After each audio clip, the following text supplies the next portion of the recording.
Good evening and welcome to an edition of Harmonics.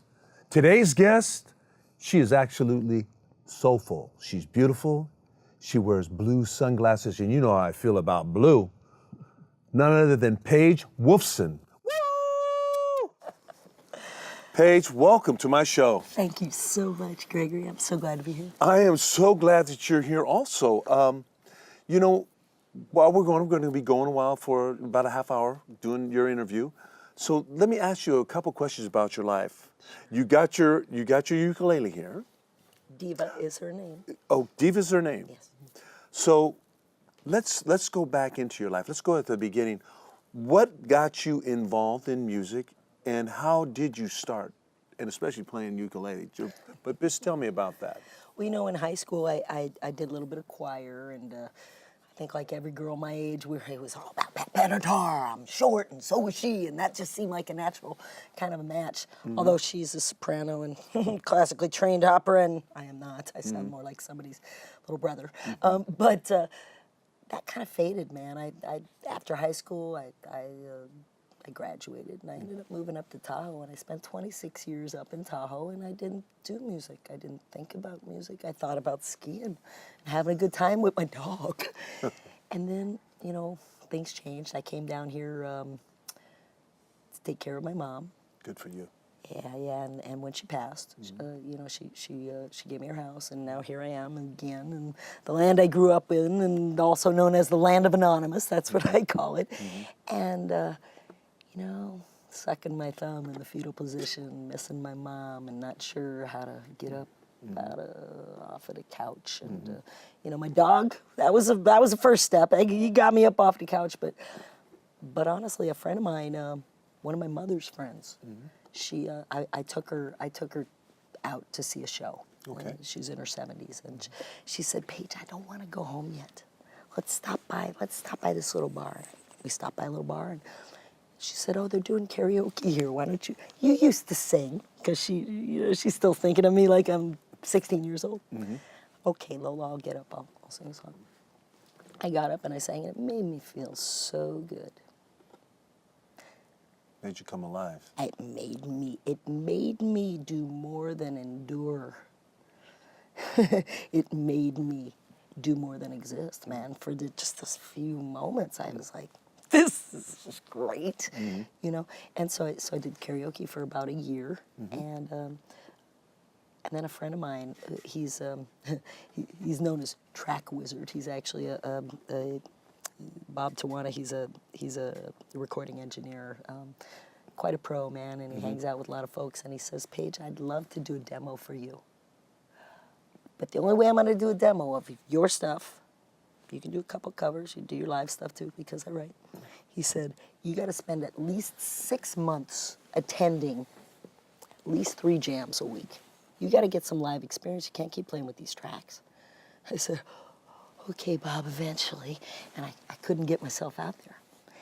And so his sister, my oldest, closest friend, we went to high school together, she calls me and says, "Paige, we got you a gig." "What do you mean you got me a gig?" She said, "Yeah, you're going to be opening for Bobby Cochran in like 6 months." And but I've never even been on. "Well, you better get busy." And so then I went over to Mojo's, and I went and I did little blues jams, sat in with those cats, and they didn't tell me to hush up and go sit in the corner. And You're feeling it. I was feeling it, man. So when you're talking about, so what kind of material was it? I mean, what kind Blues. of material were you actually doing? Blues. Okay. Primarily blues, because You know, there's Who- three was numbers, it? 145. 145, exactly. So was it maybe sometimes a minor seventh? But I mean, you know, but I mean, so what you're actually doing? So you're just doing blues covers? A lot of blues covers, I've written a couple of my own, and Okay. you know, my father, he dated Bonnie Raitt for a while. Okay. And I had never heard of her until he was dating her, and but that was early in my life, and she's been such an influence Oh, she's musically great. for me, Yes. because you know, it's not about hitting every note. It's about Feeling. It's about sharing spirit in melodic form, Gregory. You know this, Yes. man. I don't hit all the notes that It doesn't that matter. everybody else hits. You know, it doesn't matter. It's like if you look at Janice and all the people, they always say it's the feeling. Yeah. It has nothing to do. You just feel it, and that's what I think that you really have. So you started that. Yeah. And then what was how did you go up the river then? How were you coming up the river? What were you moving through? Honestly, I was a serial jam attender, man. There's 13 different blues jams that are a half hour from my house every flipping week in a regular way. So I was attending. Sometimes I'd do a hat trick on Sunday. I'd hit 3 of them in one day. Boom, boom, boom. You know, and just kind of getting familiar with what it's like to be up there, and it's such wonderful experience for. Even if you know as well as I, you can plan a gig perfectly, but it's never going to go according to plan, and this sets you up for getting a curve thrown at you and ducking and not getting faced, you know, right. and playing with people whose name I don't even know, and all of us listening together. It really, man, I tell you what, for me, a lot of folks hear my voice, and I've got a big voice. It's quite loud. I have to back away from the mic, and folks hear it, and frequently they want to shine a light on that. Personally, I love being spice, man. I want to be an elevator. If I can enhance somebody else's thing, to me, that's nirvana for me. Having somebody say, wow, that was great, Paige, is not nearly as cool as when they say, wow, you guys rocked. Right. For me, I don't want to be a soloist hanging out with a bunch of other soloists. Right. I want to be us. Us. Yeah. Because that's where it's at. Yeah. That's where it's at. Because without us, there's no you. Amen, bro. You know. So you got a pretty colorful background. How tell the audience, our TV audience, how did you get your last name? How did this all about? You just told an interesting story. Tell that little segment of that story. So how did that all develop in your life? Well, my last name is Wolfson, and that name comes from Romania. And it comes, actually, my grandfather, 3 times great, Baron von Neuschatz from Iași, Romania. I love it. And he was a Jew. He wasn't actually a baron starting out. And Jews at that point, you know, they Prosecuted. weren't, they were prosecuted throughout history, but at that point, they weren't even allowed to own lands in Romania at all. They could lease them, but they couldn't own. Well, this guy, the Baron, he created some device by which the king of Romania's son could walk. The king's son was lame. And the king was so grateful that he said, "You're amazing, I'm going to make you a baron, and I'm going to give you lands in Austria, because, you know, it's still not legal for you to own lands in Romania." So he gave him these lands, and the baron began an orphanage, for Jews. And as you would have it, his son fell in love with one of the gals from the orphanage. They were married. And of course, timing is everything. They were married just in time for the Bolshevik Revolution. And 1914. So folks were coming for him, man. Oh yeah, big time. Folks were coming for him. So they, his The son, Cossacks. his son sent his wife and their 2 daughters with jewels that the king had given his father sewn in to their skirt. Sent them over, and they came into New York, and set up shop in Brooklyn. A couple of my aunts were actually, they ran some houses, the kind that are called of ill repute, but where you have a good time. That's right. That's right. I have a couple of Ziegfeld Folly gals in my family line as well. Beautiful. You know, yeah, robbers, barons, and thieves. You know. Hey, oh, that sounds like a great song. Huh? It does actually. That just kind of sparked out right there. So you did that, and then your family did that, I said, and then you came along. When were you born? You don't have to say the year, but then you came along, right? I came along. I'm one of 2 kids. My mom, she came from Cumberland, Maryland, one of 13 children. She was the only one in her family that graduated from high school or left Cumberland, Maryland. The only one. She came to California? She met my father. She was working at the Pentagon, and my father was in the Air Force. And they met, and they both came out to California. And, Beautiful. yeah, and man, I think about it all the time. Here I am. Here I am in a place like the Bay Area where there's nobody. Here I am. Who knew I was going to be doing music, Gregory? But now I'm doing it. Right. You don't I want am to get so just... blessed. Oh, There's you're... no place anywhere like this in the entire That's world. right. That's right. That's I right. have the luxury of hanging out with some of the most amazing musicians. And some of the most amazing never hit that stratosphere of stardom. There's more people that have not hit it that are just as talented as what we see every day And on I TV. think they're maybe more fortunate because they didn't forego their life to enjoy their music, man. They got to have both. Yes, yes. So you're moving around. It seems like you move around. I know that we talked about earlier on the phone. You play with a group, and you do something worldwide also, don't you? You're involved. Yeah. So let's talk about, what is that called? Well, it's this app that I use. It's called Smule, and it's actually Sing ! Put out by a company called Smule.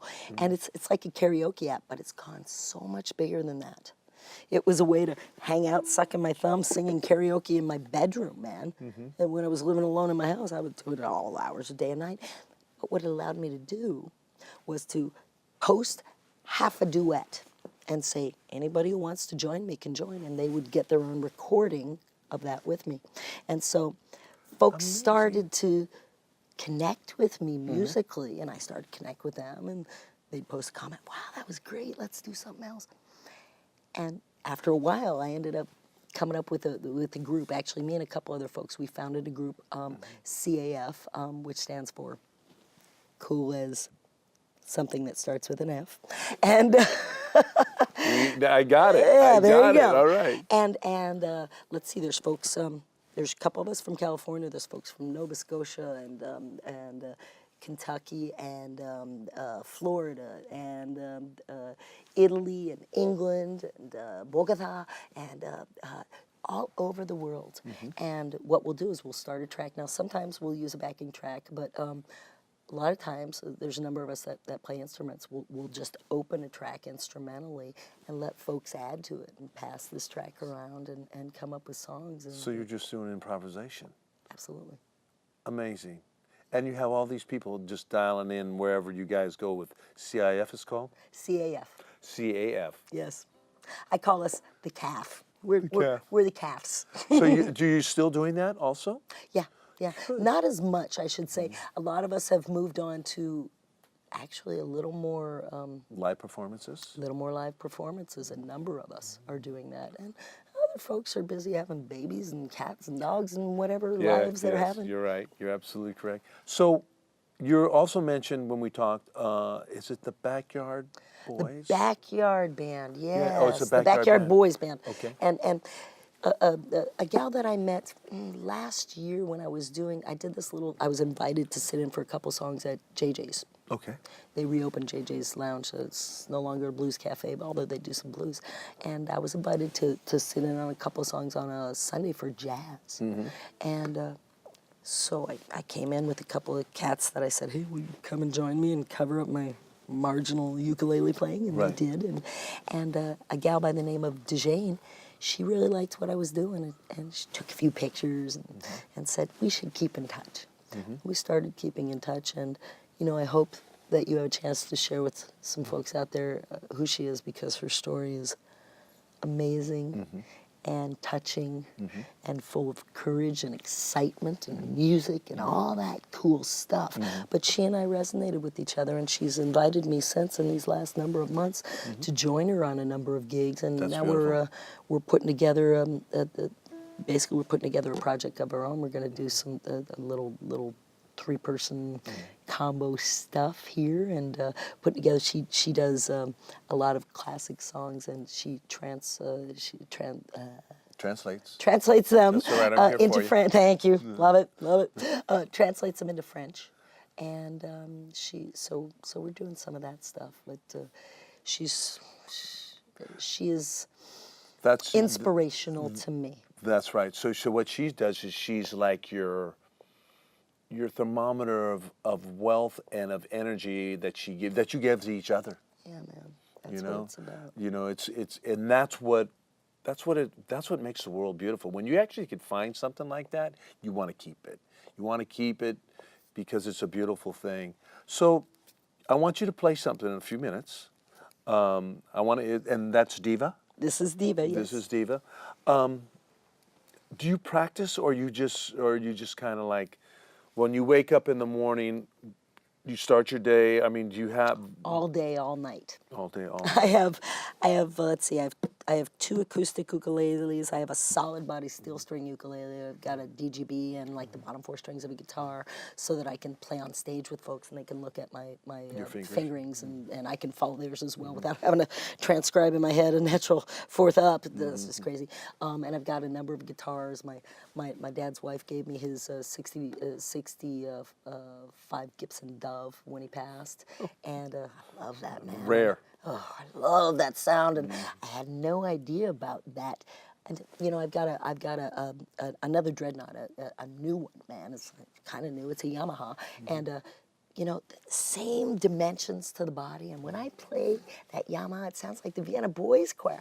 I play that Gibson Dove, and it's B.B. King, man. The richness of the voice after all those years, and I can. You know, sometimes I just imagine my dad's, the oils from his fingers, man. Yeah, you're feeling they've it. seasoned. Yeah. It sings with his voice. So you have his guitar. I have his What a guitar. beautiful thing. Yeah, and I recently, I have child-sized fingers, and I can't bar a thing to save my life. But I recently picked up a tenor guitar, a 4-string tenor guitar, and playing all of these different permutations of strings has really just upped the level for me. Just playing guitar or just playing ukulele wasn't nearly as effective. And now, mind you, I don't play and perform that much, but I like having access to what's going on with those I'm going to be performing with. The guys who are playing the strings, I want to know where the changes are. I don't want to come in halfway through the first verse. I'd rather come in at the top. Right. And I know that You want to keep your cadence. I not just want to keep my cadence, I want to validate my musical opinion.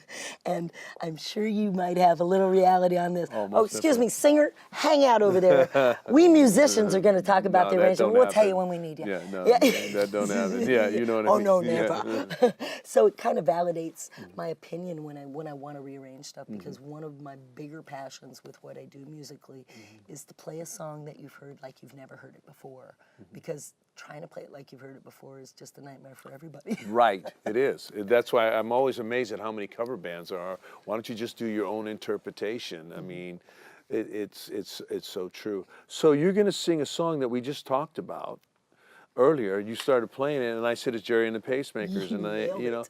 So are you going to play the whole rendition? Just a little short part? Yeah. So I'm gonna like pretend like this is in a nightclub. I'm in a nightclub. And right now, I'm just, I wish the lights would go down, and I got this beautiful lady getting ready to play, and I'd like to introduce to you tonight, on a special occasion on Harmonics, we have Paige Wolfson. Paige? Thanks. Good, welcome.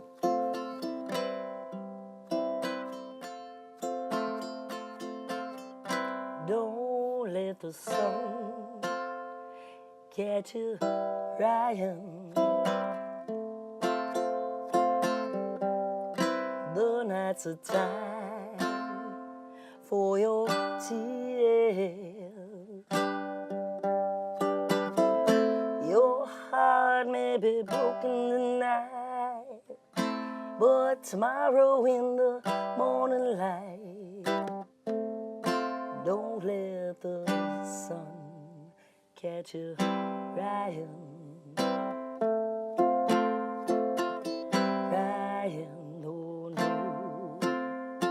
Don't let the sun catch you crying. Don't let the sun catch you crying. Don't let the sun catch you crying, oh no.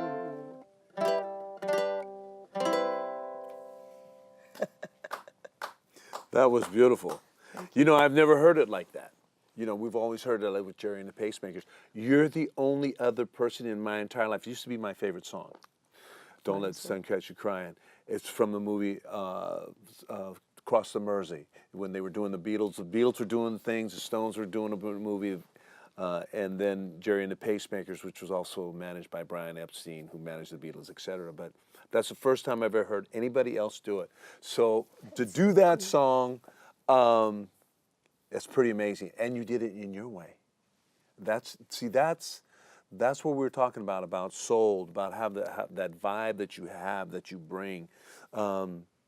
Yeah, you are a rare person. Never give up what you're doing, because it like how you said, you were wandering around now you have something to give to the world. And especially, you know, we were talking about it, all the people that have wasted their lives that are famous.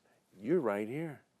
You're right here getting ready to do whatever you got to do, and you're going up the river, man. You're following your dream. You're following your reality. Well, you know, for me, Gregory, I think I didn't realize that it's not optional for me. You know, I don't know if I told you about this, but as I said, I was without music for 26 years. Right. And refinding it is like refinding that passion from high school that you said, oh, you're my one true, when you were too dumb to know what a one true was, right?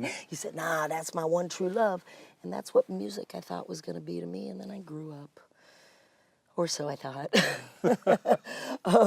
I grew older, we'll say, but I don't think I grew up.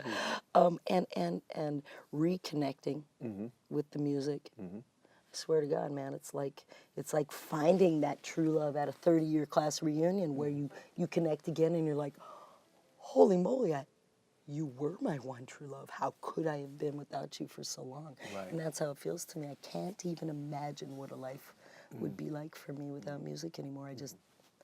It would simply be existing. It wouldn't be living anymore. Yeah, you wouldn't. Now you're living your soul. You're living your soul, your passion, your love, the attitude, your integrity. Your integrity is your music, like how you were saying, describing about, it's about us. When a band performs, it isn't just about Paige. It's about us. Look at what we're bringing. You know, it's a great thing. So you got a little aspect in your life what I find very fascinating. You also teach math, don't you? I do. I had to bring that up. You know, you actually teach math. That's pretty. You're a tutor. Like. I am. Actually, I'm a certified teacher in Reno, or in Nevada. Math. What brought me to math? It's interesting. In February 6, 2002, I was in a severe car accident. At the time, I'm a massage therapist. I'm a cosmetologist. I'm a welder, MIG, TIG, Hilliard arc torch cut, and I did an apprenticeship with the chainsaw carver. But now I don't have an elbow on the side.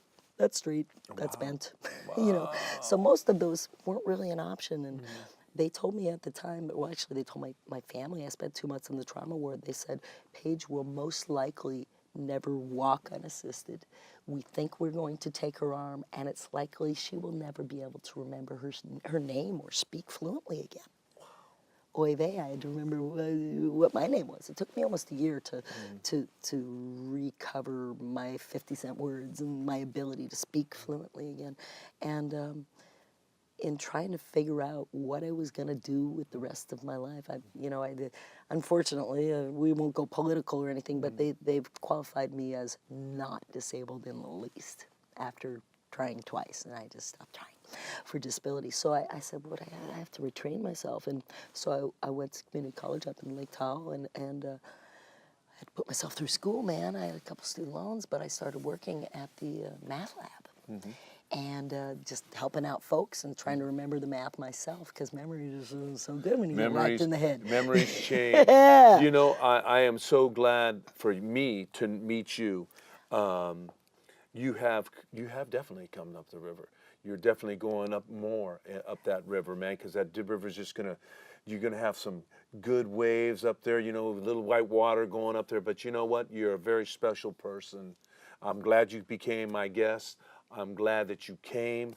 What we normally do when we end it, and it's about that time, as my producer is looking at me right now, we normally give a shout out and tell the world that we love them. And And we do. I am just so happy to have Paige coming on my show. I welcome you back again.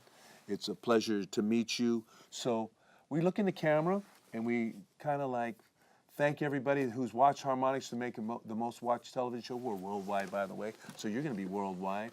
And when we get our little hands together like this and we give like a little, and we're getting ready to kiss everybody. God bless you. We love you. Merry Christmas. Happy New Year.